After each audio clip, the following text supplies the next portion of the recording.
I'm sure that Malcolm will have shown you how very, very beautiful the apples are in the apple bower, but I thought it was probably still just as good a place as any to stand and just give you a brief update on the progress, or lack thereof, that we're making towards Malcolm cleaning up his act. I mean, there's no improvement. The other day he bounded as cheerfully into my room and said, and I quote, "Oi, sniff my finger." How different from the home life of our own dear Queen. I mean, and the awful thing is, this is what's traumatising me, I actually did sniff his finger. This is going to haunt me for years to come. I'm going to wake up in a cold sweat. He'd been potting up rosemary, so actually the aroma was, well, it was a lot pleasanter than it might have been. But there you go. The Royal Horticultural Society have said we are in crisis. The industry is lacking youngsters coming through.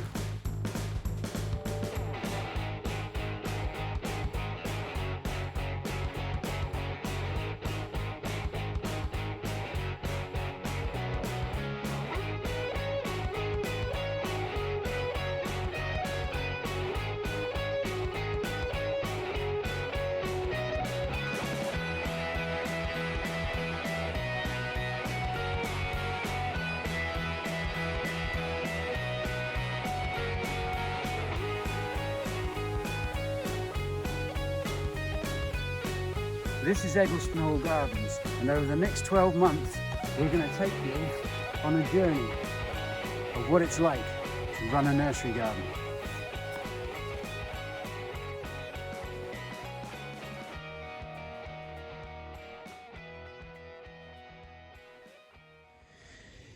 It's week 35. I can't believe that these weeks are passing so quickly. It's getting hard to know what to put in them. That's exciting or interesting. But this week I'd like to just say a special thanks to all our suppliers, the people that provide things from pots to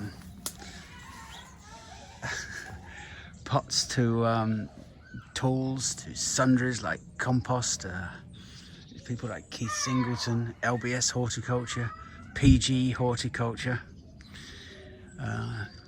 and just everybody, obviously Bartholomew's, Kernock Park Plants. There's a whole range of people that we work with, and because we're a reasonably successful nursery, it's only because of these people, and of course our staff, who are missing for much of this week, which makes it a little bit boring. I have to say, when Elizabeth and Clara, and there's not much of Thomas, are on holiday, you're just left with me droning on about bollocks, really. But we just have to put up with it. They will be back. Elizabeth came in for a while and filmed some stuff, but I forgot to press record on the sequences. It's an age thing, you know. Anyway, I hope there's something in this week's, but we are struggling. Well, I'm struggling. So apologies if it's a bit disjointed. Anyway, this is what we've done. This is Matthew phoning Malcolm. Look how much crap is in the shed. I don't think Malcolm's going to answer. He probably sees Matthew's calling. Yeah, there's a dog. So John has just returned from along the drive with a nice little delivery, isn't it, John? Lovely little delivery. Thought we'd save a bit of time. Took the tractor and trailer, put the sides down, got the van driver to put his tail lift down to the level of the trailer bed and just slide it on. Easy as you like. Okay. Malcolm would never have thought of that, would he, John, if he was here? No, definitely not. Yeah, he definitely wouldn't. No. I would have. Of course you would, Thomas. Yeah, I would have. Right. This is our little order. Well, the first set of conifers from Bartholomew's.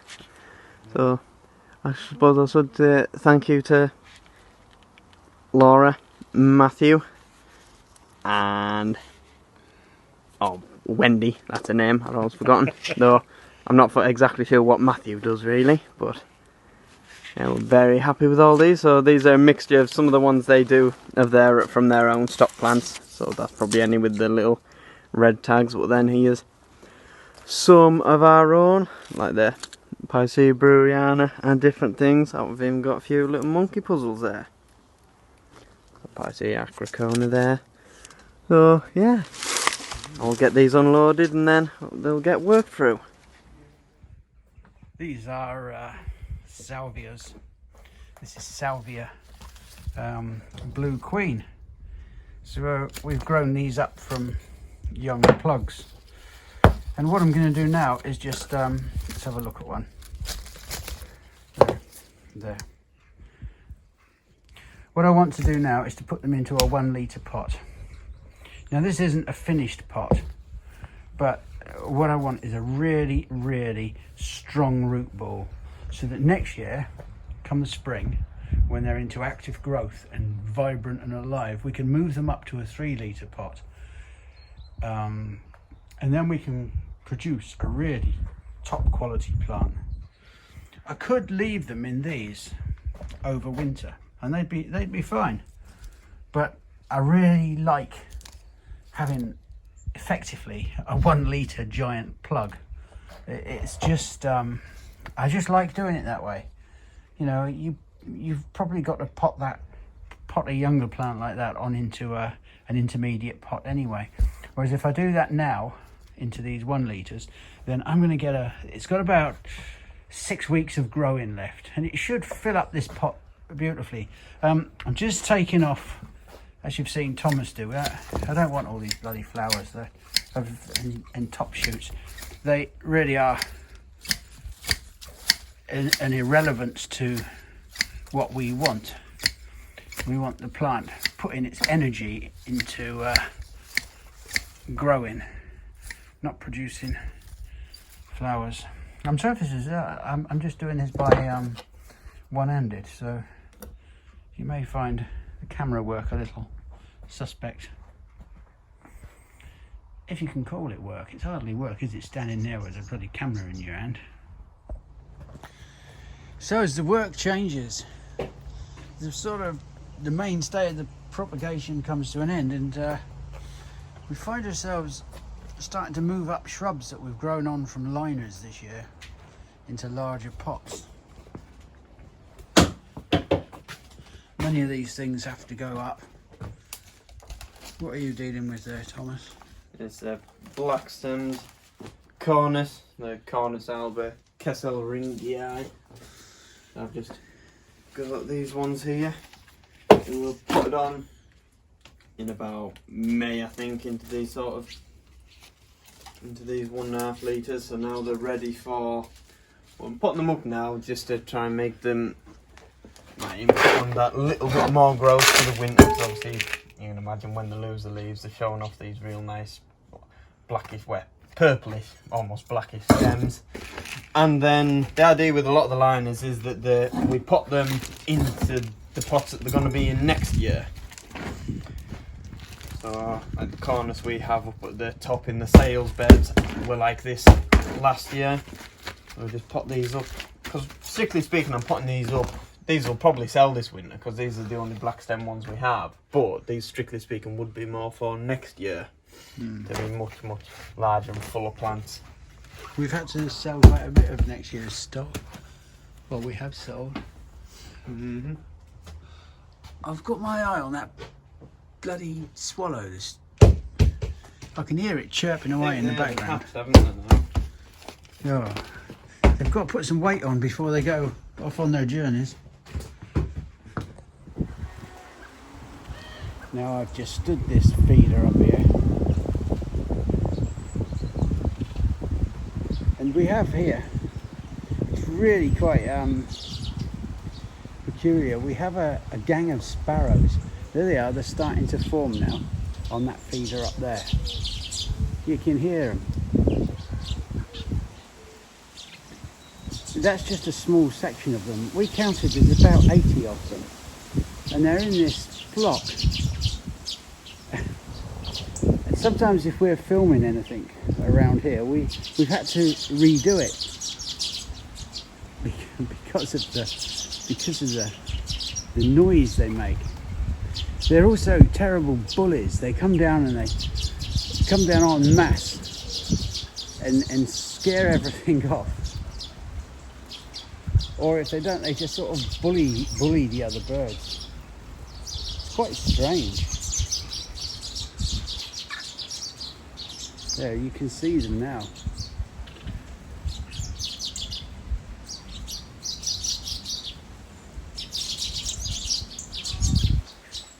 The only other really aggressive bird that we get towards other birds are goldfinches.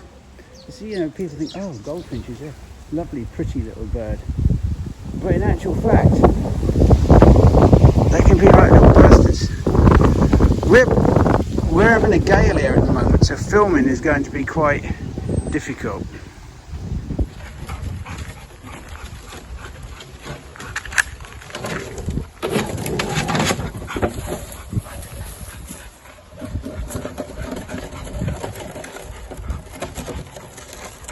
It's a very windy day on the nursery. This is what happens. We get plants on the floor, but we don't pick them up because it's just going to blow again.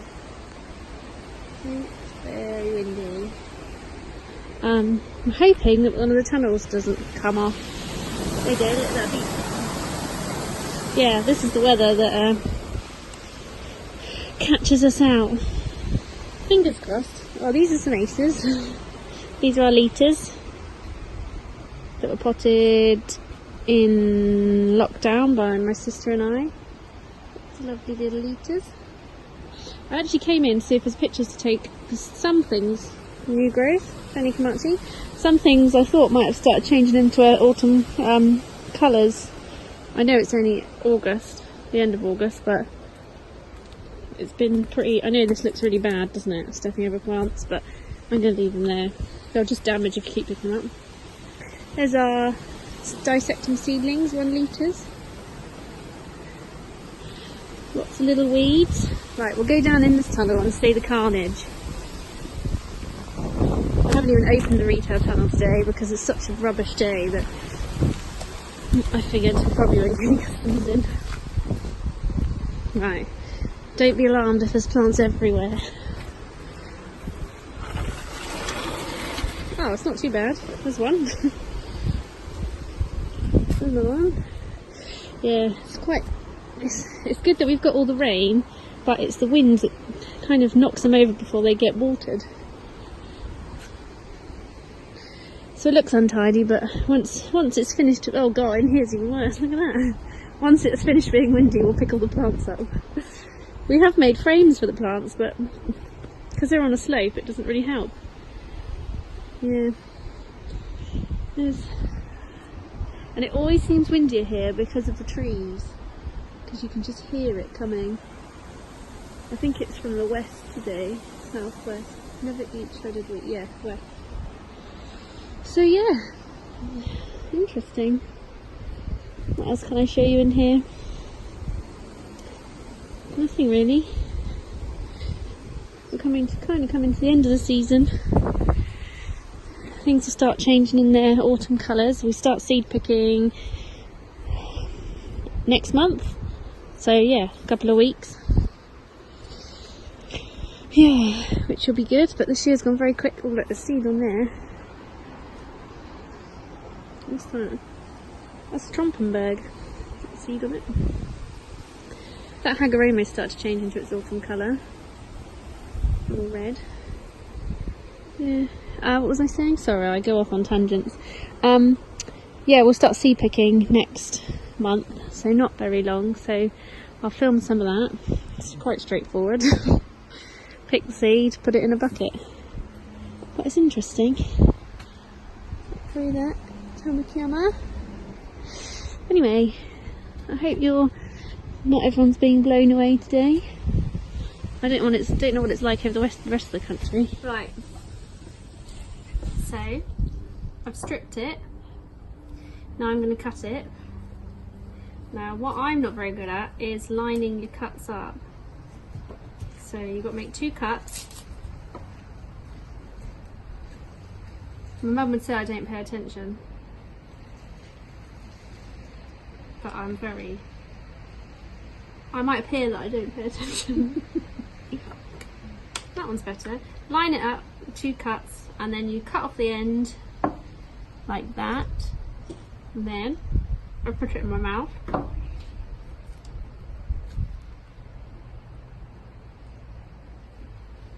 Make the 3rd cut on the understock and fit them together. Hopefully. Bang on! That one actually is. Actually, good. Well, normally That's one that'll work then. either the understock is wonky or the Yeah, they're not a very good shape this year. the bit that you're grafting is wonky. Actually, these are too dry. I'm not grafting dry stuff. So yeah, then you tie it up with a natural rubber, keep it nice and tight, and there you have it. This one's gonna have. I need to give this one a drink. Bits. This one's better. When you water them, if you dunk them in a bowl of water until the bubbles stop coming out, then you know you've got it wet enough. There you go. That's a future plant. Yeah, and then you just repeat the process over and over again. What did you work out how many times you went round each plant? Mum worked out. Oh god, I can't remember now. She worked out how many motions on motions them.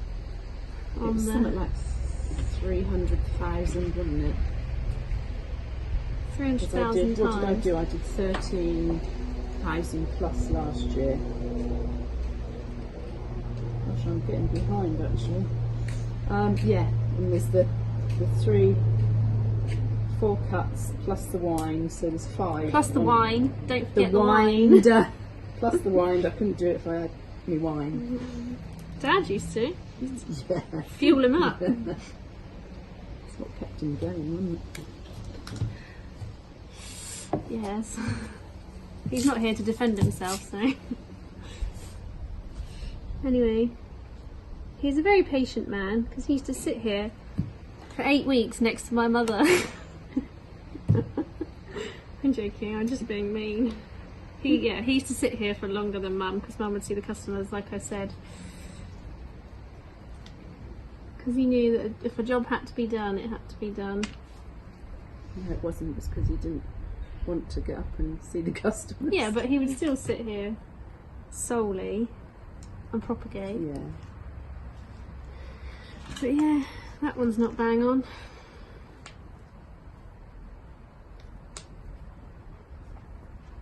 We like to sit out in the open shed so the customers can come and watch us.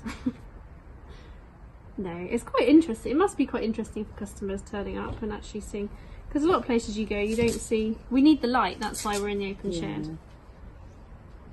Yeah, the winter grafting shed is dismal. Yeah, but you can't graft here in the winter because it's right out in the Far too open. cold. Yes. Thank you, Sophie. You've done the watering. Yep.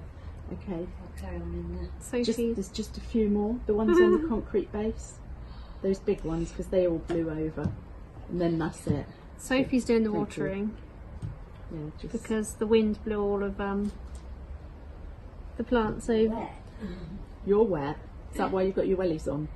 I've got sick little thing leaks. You're obviously not pointing in the right I place. should complain to your No. boss. The join in the hose bit done. Yeah. So, well, Get Matthew on it. Oh, that's a one. That's a good one. Anyway, yeah. Oh, perfect. Oh, kind of. It's a bit of an art to. Getting it right. Wow, just a lot to think about in one go. What's exciting, well, to me, is when you go back and check to see if they've taken. There's quite. Oh, Sophie's fighting with the hose. There's quite a lot of pressure. I'm propagating a whole variety here. I've got my own variety to propagate.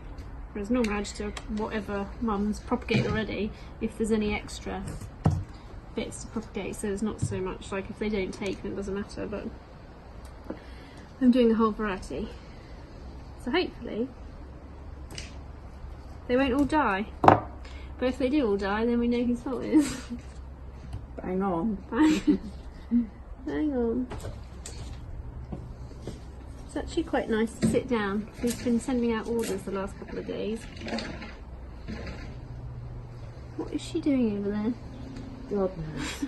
Fighting with the hose pipe. She'll be getting wet, that's for sure. I don't know what else I can tell you about grafting. I'm not really an expert on it to talk about it much. You're an expert, aren't you? Yeah. Always be aware of experts. Always be aware of experts. They don't tell you anything, they don't know anything usually. No, if they tell you what? Yeah. Anyway, so when this, sorry, this is probably quite boring. In the spring, in the winter, we cut this bit off, the understock. Pardon me. Sorry, that was meant to be, excuse me. We cut this bit off, the understock, cut it back, and then this graft will grow on. But you don't cut the understock back until they've actually taken, until they've calloused, because that's when you know they've worked. It's very clever, isn't it, making your own plants? I think it's clever. Nature's clever. Nature's It's clever clever. how this actually works. The mechanics of it, pretty straightforward. But this isn't very but the natural. Is it, surely? No. Grafting's not natural.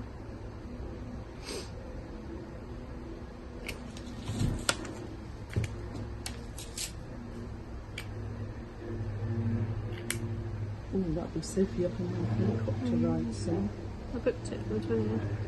Probably stop talking now. It's all a bit... Concentrate. Right, I'm going to have to go and concentrate because I'm going to cut myself.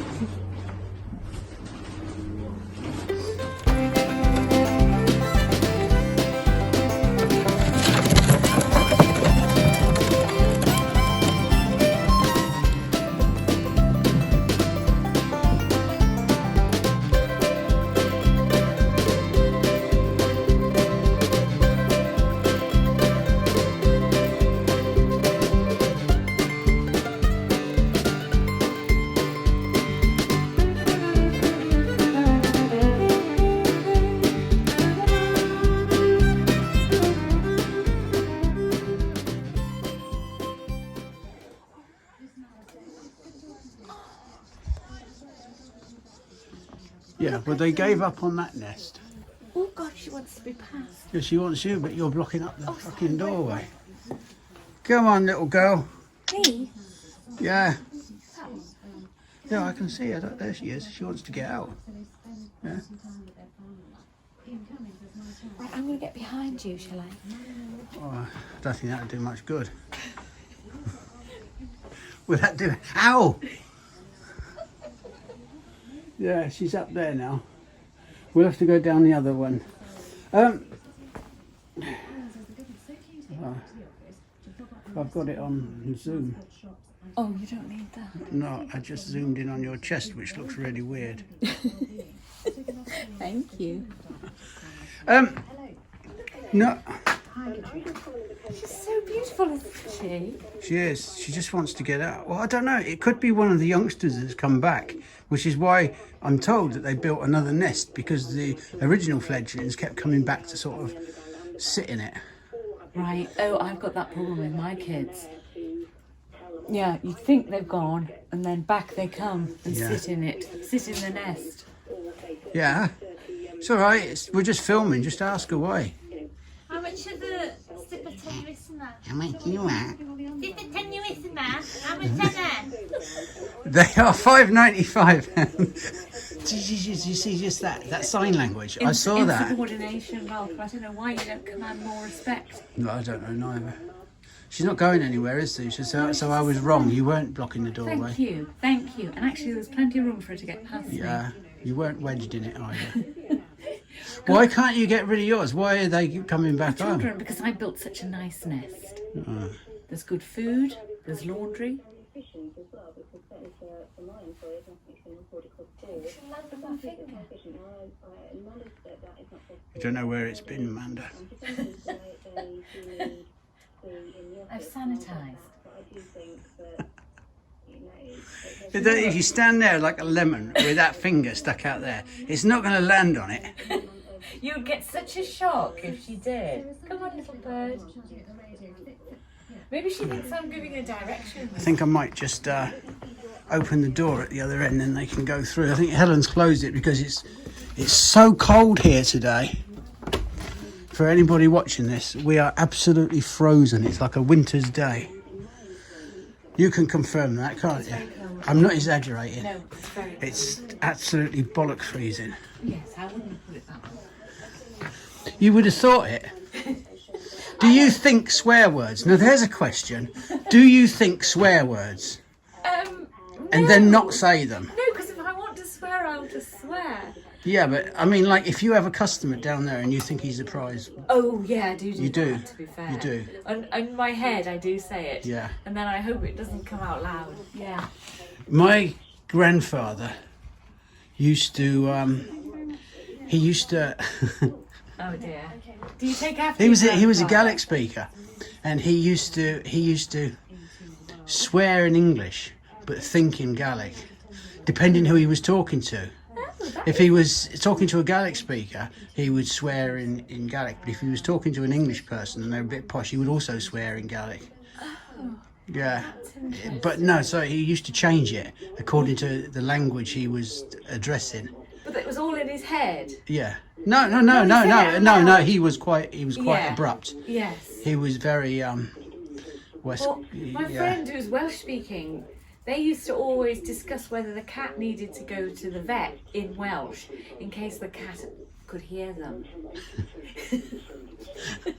But I don't know why they thought the cat couldn't speak Welsh, but it seemed to work. Yeah.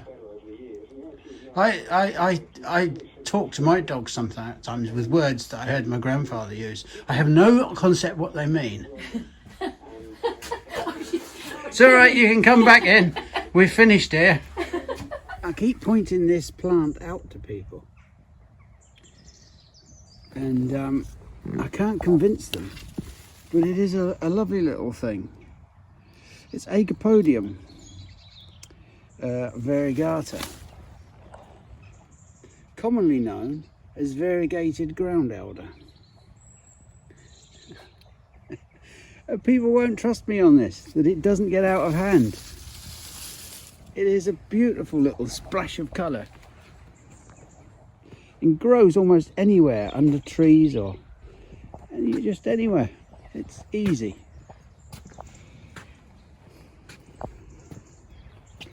I think that's a type of ludula. Let's have a look. Where are we? Yeah. Ludula sylvatica aurea. I think it's like a wood rush or some such thing. It's that's another nice clean colour this time of the year. The gunneras are going to need potting up. Good healthy plants in 5 litre pots, but look at that crown. That is a beauty. Big as your head. That's what you want.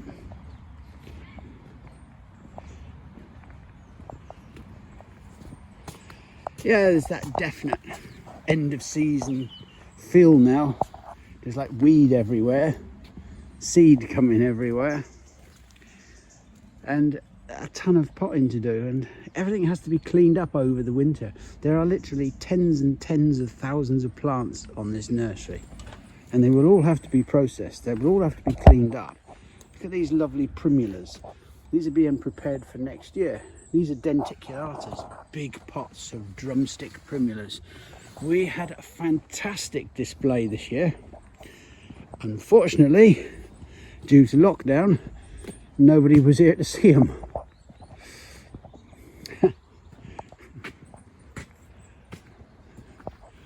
I still worry about this old tree. But worrying ain't going to do anything.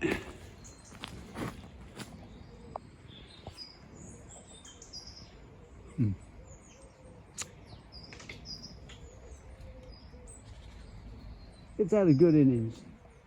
And it ain't dead yet.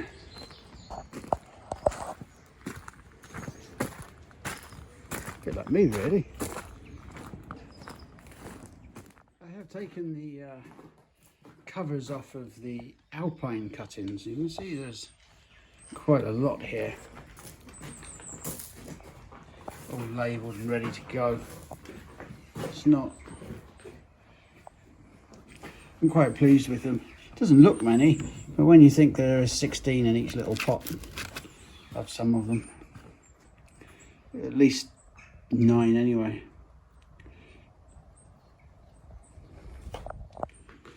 They look to be doing quite well. I've just applied a fungicide to them, just to more as a preventative measure than anything else.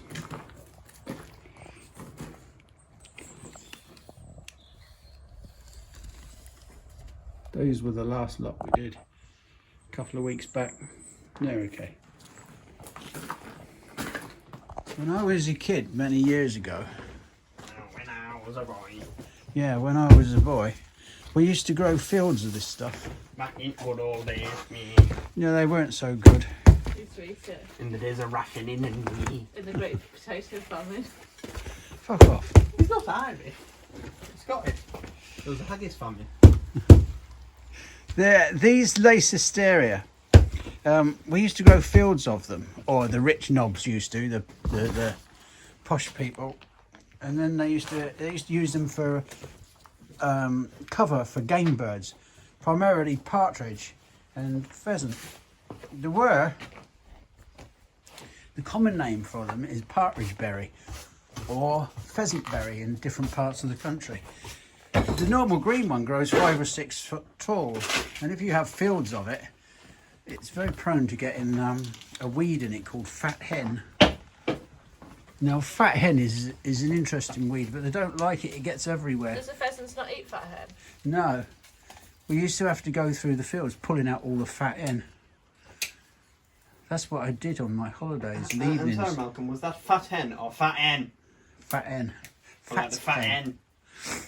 Yeah, well, that's what it was like. It was pretty manual labour, and I used to get 6pence an hour.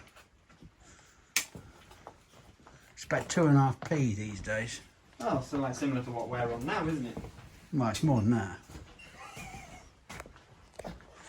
But I was worth it. Oh, yeah. Matthew's got out of shot. Right, here are some pallets that we've been packaging over the last couple of days. There's 600 in, these are plants by the way, 600 in the first one, 400 in the second one, and 600 in the last one. And, oh look, these are going to Eggleston Hall. This middle one, upside down. There's 400 in that one. And they're all grafts. Oh yeah, they're all grafts, basically. There's some monkey puzzles, but yeah. There you go, jolly good. Right then. Here's the second load arrived at this end. Smaller pallet this time, the other one was a 3 stack. And this one is just stacked too high. And we'll pack them in Matthew. Where's your weeping blue cedars? They can't have had any success with them. No. Oh well, never mind. It's no good, is it? Can't win them all, can you? No. Can't expect too much of people. All I will say, it must be alright down there. They can afford, they're sending us picking 3 of them. 3 of them, look at that. Oh yeah. We use them. I hope they're not expecting us to send them back, are they? They do. It's a different world down there, isn't it, Malcolm? Imagine being able to spare, like that one's bloody 4. Imagine being able to spare that many. God, 4 of it must be those. nice, wasn't it? Yeah. These like people down south. Hey, he's having a new kitchen put in as well. Oh my God. And I don't understand. For when he's got his pinny on. What's the point of that pot? What's that there for?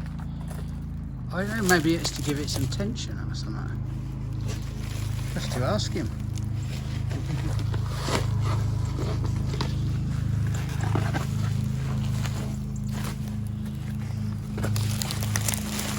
I think it must be some sort of tensioning device.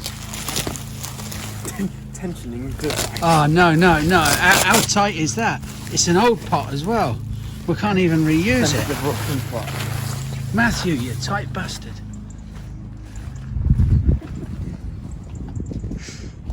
Right then.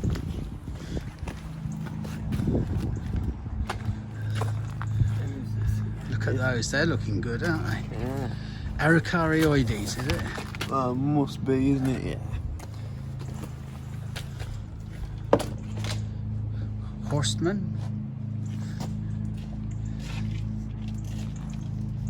We've got gold spreader.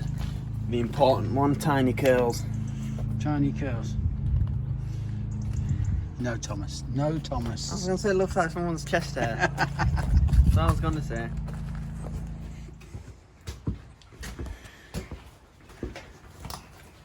Wait. What? Oh. I wonder what you were doing there. I don't like conifers, but not that much. So, thank God for that. Right. Yeah. First, All in place now in the glasshouse. Where? first lot of First babies. lot. Yeah, the first lot of babies. So these, they're a mixture, any with the red tags, and ones that Matthew's done himself. Well, Matthew doesn't actually do it himself, does he? Wendy's done. Wendy's. Matthew's busy on packing and designing. Matthew packs it all up, and any with the white tags are Nursery ones work. that we sent down. So if I can find some that you maybe filmed us doing at Skylands. Yeah. I think this is one we might have filmed me taking the scions, or Passioris Picada, same at the back there. So you can see actually where the graft is. So then you can see here, we've got these, just some little sprouts coming off the rootstock, so I just tend to rub them off because we don't want them. Yeah, you can see where the grafting tape's been put on and where it's all binded and fused together to create what is now a little plant. You're really excited, aren't you? I am. I like it, baby, especially when I cut especially when you cut the pieces, physically send them down. Like I think I can't remember what week that was. No, It would have been January time, wouldn't it? January. no. January, Where's the one I February. want? That Pinostrobus minima. This was another one you might have filmed us doing. This is another one we sent down ourselves. Right. I remember filming that actually, I think. Oh yes, a very few real nice selections in here, some real nice rarities as well. Some that I think are more bog standard, like some of the compressors, but we just need to remember each year that you do need these coming through each year. Especially with some of them that really do sell fast, like some of the little dwarf firs. Takes us 2-3 years to get them even into like a 2 litre size, but then they start selling as soon as they get to that, so you just have to keep them coming through. And this is one I'm quite What's that? excited to see. This is Picea breweriana, the brewer's weeping spruce. And normally when you have it grafted, it's an absolute beggar because it doesn't want to grow straight up. Depending on the pieces you graft for, it takes a hell of a lot of training to get it into a nice sensible tree. So these bits that I decided to send down were some of the Lead growth. Some of the apical shoots, just to see if it works and helps it just grow more upright from the off. So I'm quite excited with them, just because we might end up with some really, really good specimens of This is Picea breweriana. breweriana. We have one in the churchyard, and it took me about 10 years to get it to grow up right, and I had to cane it, and it was a beggar, as you called it. Yeah. So I'm just hoping that they maybe do the job for us. I hope so. We haven't really been in the churchyard for a long time. It's one of those places that really doesn't change that much. The gravestones are still here, as they have been for 400 years. There's the Cicidiphyllum japonicum, the Katsura. I need to film this again when it's fully changed colour, and you can't smell the thing when it produces its scent as the leaves fall. It is a beautiful tree.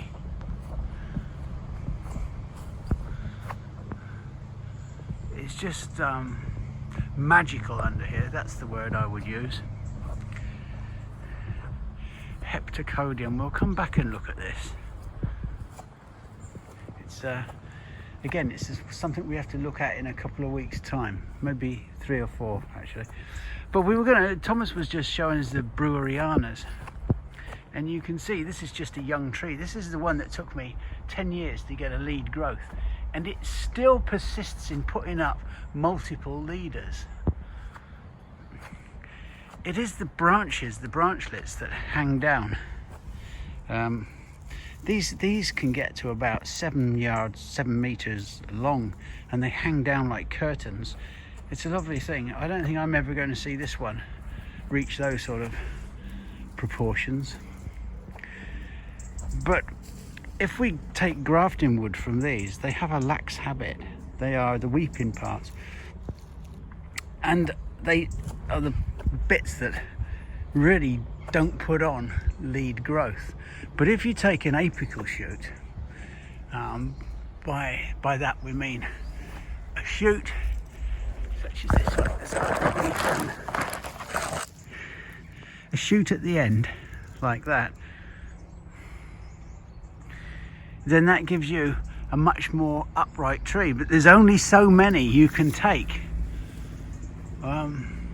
Lots of those, there just aren't that many lead growths. So getting a grafted form from lead growths is actually quite rare. It's one of those little irritations, but it's a tree that's worth persisting with. Just keep at it, because one day you'll be so proud of it, and it's just lovely. Horse chestnuts, conifers as we call them, they're Aesculus, and I can't remember which species is now, and Castanea is the sweet chestnut, and this is a Castanea variegata.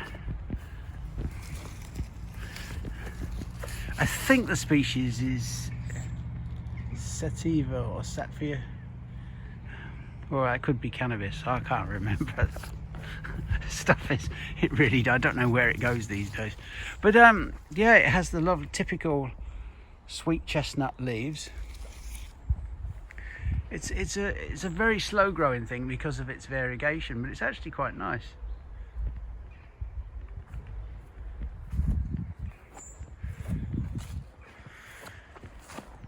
It's quite a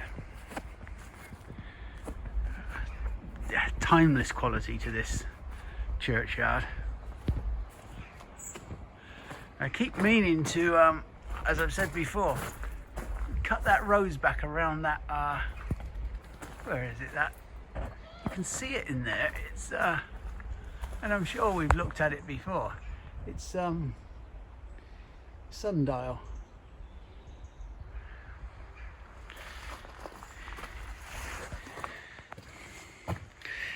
I think the youngsters at some stage are going to want to really have a good go in this churchyard.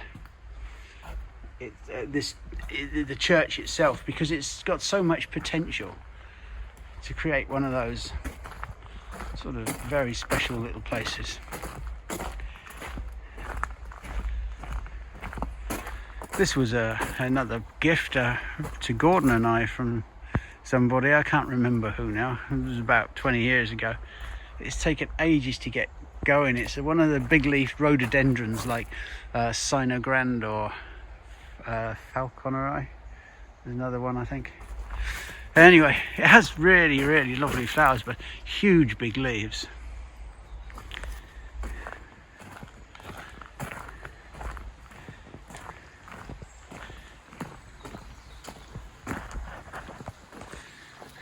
At the bottom of the churchyard, this is the stream that comes out down through the gardens. Again, you can see it's all all bottomed out. I suppose really it would have been a mill race, but that you're going back hundreds of years then.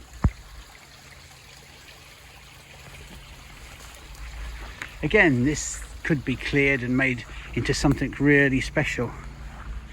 These are little things for the next generation of Eggleston nurserymen and gardeners to do. You don't want to take all the glory, do you? You have to leave some stuff for them to do. Oh, we just keep building on it, generation after generation. Eh?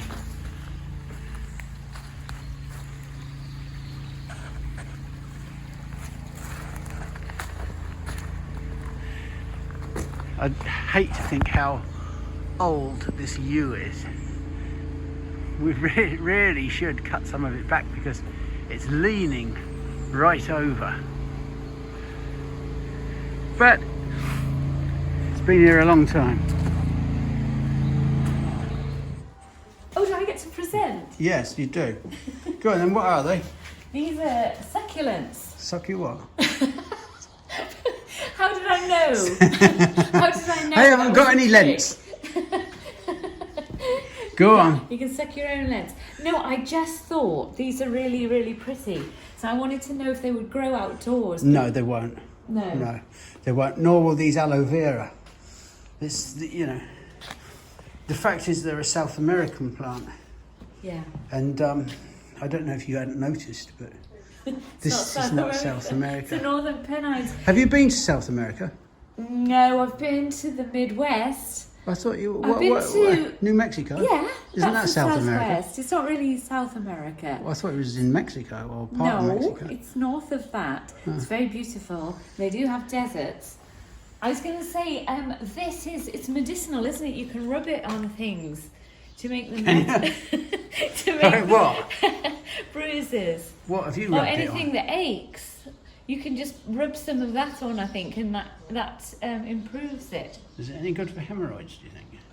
Well, they're quite prickly. I wouldn't want to apply one without warning you first. Yeah.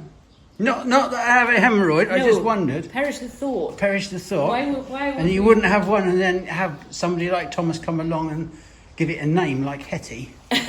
Or someone nip your bum when you were trying to film something. No, nobody would do that to you, Malcolm. We have too much respect. No, you don't. You don't have any.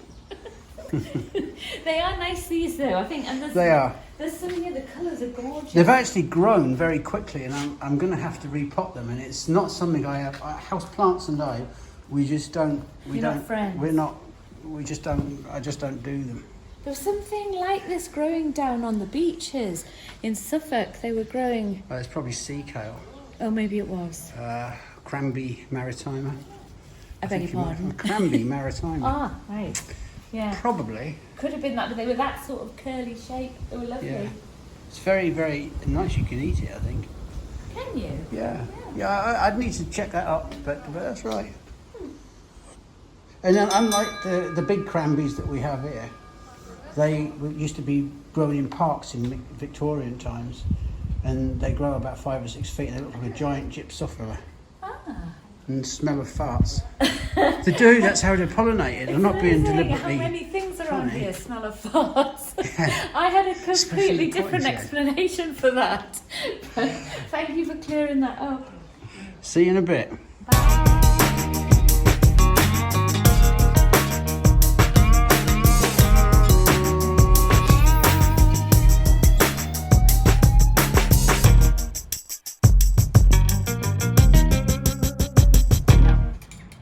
We've looked at this plant before. This is the Indian ink plant, or sometimes I think it's called pokeweed.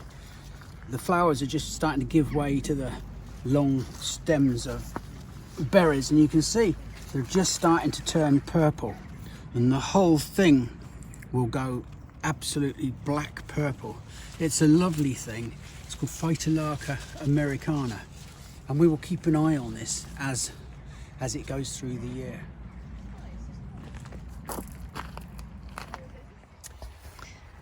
I am constantly asked here, if you cast your eyes over this potager garden and you'll see all this fruit. I am constantly asked if we sell it, the fruit that is. Now, it's a bit of a quandary because people expect you to sell it, but I don't sell it, and I don't really want to for two reasons. The fact is, we're a nursery, and as a nursery we're in the business of selling fruit trees, the plants, and these while these apples look nice and they're very inspiring and all the rest of it, there is nothing that makes people buy an apple tree more than seeing other apple trees covered in fruit. It appeals to the squirreling instinct in human beings. Unfortunately, some people get quite upset by it when we say, well, we don't want to sell them. Also, we rely on a lot of wildlife to help us. We've kind of stopped spraying anything now. I haven't sprayed anything for a considerable amount of time. And while we put up with low-level pests, the birds, the hedgehogs, they act as predators. And the birds love these apples later on in the year. And while it may look wasteful to see it all around, you know, to see all this, all these apples on the ground, in actual fact, for us, it's increasing our bird population. By increasing the bird population, and it's the same reason we take in injured hedgehogs, is because they keep our pests under control. And it's very useful. And there is also that tied in with the fact that, you know, this appeals to people. It makes them buy apple trees. So, to sum it up, I'm a nurseryman. I am a nurseryman. Not a fucking greengrocer. So, without sounding too snotty or aggressive about it, it is a question of us selling trees. And there is nothing stopping people growing their own fruit. Take on an allotment, do something. You can create all this. Look, if I can do it, a bloody monkey could do it. It is so easy to do. It's just a question of having a bit of patience and just following the instructions. Just do it yourself. You can edge all your paths like this. You don't have to do something fancy like this, but you can train apple trees to come up. You can train them to come up and come across here like archways. You don't have to do anything elaborate like this. You can train them, if you use the right rootstock, you can train them as garlands around the top. You see this wall up here? If you wanted to, you could take an apple tree up there and festoon it and garland it all along the wall. And it's just, you can be so creative with it. This is, in actual fact, very, very easy. It's very simplistic, but it's very effective. And you know, if you've got a path in your garden, you can edge it with it. It is like so simple. Right, now this is eucalyptus, a piece of eucalyptus. You can see it has nice rounded leaves. I can't remember which variety this is. It's either glaucescens or it's not gunnii, but gunnii is very similar. Doesn't matter. It has small rounded glaucous, meaning it's silvery blue foliage. This is the same plant, several years old. The thing with eucalypts is they have adult foliage and juvenile foliage. This is the adult foliage, this is the juvenile foliage. You can see there's a big difference. Flower arrangers, they tend to like this juvenile foliage, and commercial growers of it, coppice or pollard, they're eucalypts, so that the new growth that comes out of it, if you look here, you can see we've cut it back. We usually do it in March, a few years ago, and for a while it was lovely, fresh, juvenile, round foliage, and then it becomes more adult. These ones up here are very similar. Again, I can't remember what the varieties were. It was years since I planted them, but they've got the typical long eucalyptus foliage. They're lovely because of this mottled bark. So while you lose the young foliage, you do get this beautiful patterning on the bark. It's a cracking thing. That's been coppiced a few times if you look down the bottom. I think we probably then got sick of doing it. Very quick growing. Now this is a wonderful plant. This is hydrangea asparavelosa, and it's ideal for propagating this time of the year. What we need to do is cut below a node there. And here we just take a 1 or 2. You want non-flowering shoots, and you can see how lovely this is. We'll just take half a dozen for now. And now we'll go back to the potting shed. Right, now we've got the hydrangea cuttings back. Really, we are way too late with them. You would really do this sort of June and July. So what I'm doing is just reducing a great deal of the leaf area. 2 lots of leaves. And then I'm just going to cut it below a node there. We just need to give it a little bit of hormone powder. Really, we just yeah, we don't need to. So sometimes you can dip them in water, but these are actually quite wet on the bottom. So just to help the stuff, I'm just going to bang them in there. And this is just a straightforward mix of perlite and grit. And we're going to just really push them in, and it will scratch the surface of the cambium, and you should find that that will help expose some of it to the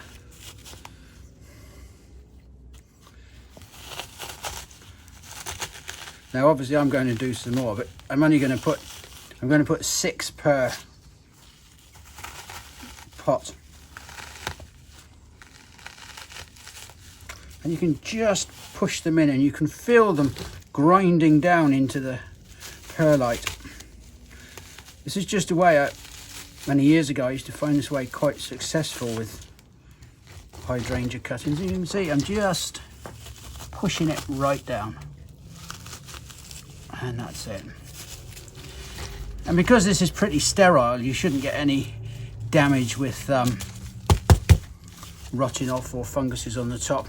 We'll just give them a really good soak in, and then put them in, right, I'll show you. Just give them a good do, turn it off, and then we'll just stick them in a propagator. Obviously I'm going to do more pots than this because I need about 30.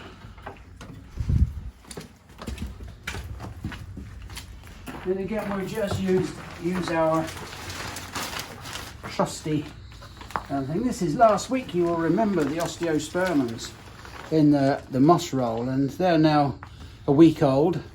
They're we will give them another 3 weeks. There's no sign of any yellowing, so I'm very happy with those. And then we'll just pop these into there and leave them to it. We'll check them out every so often and just remove the plastic when we can remember, just to air it out and get some air into there. Then we will put some moisture back on them and put that back over. It's just to remove the stale condensation and yeah, shite and stuff.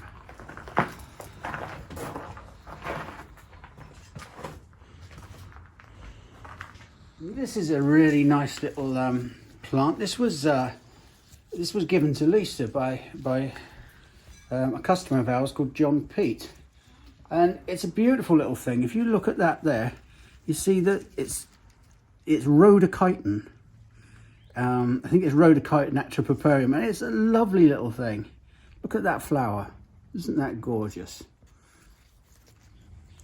Really, you can't grow it outside. It's for a conservatory or something like that. But it's very, very nice. Much of what we do is about presentation. As much as making the plant, giving it better growing conditions. This is a Pittosporum. This is the same plant in a larger pot. This one is pretty much in need of potting up. But you can see the difference between the two. One's got plenty of room to grow on for a year. This one hasn't. Presentation wise, people will often, the majority will want to buy the bigger plant. It's just a question of moving them up. And there's no point just moving them up. With a lot of plants you need to move them up just one size, like maples. But with things that you're growing on, like these Pittosporums, you can move them up 2 or 3 times. We're going from a 1.5 litre, or a 2 litre, sorry, to a 5 litre. And it's so much better for the plant. It can now root. There's a few weeks of growing still to be done. And that looks much, much better. They're much more sales worthy. And of course we get more money for them, but that's the business that we're in. It's the same with small things like these rosemaries. You take one of those and one of those. If we sell them like this, it's like selling your seed corn. If you sell all your seed corn, you've got nothing to grow the next year.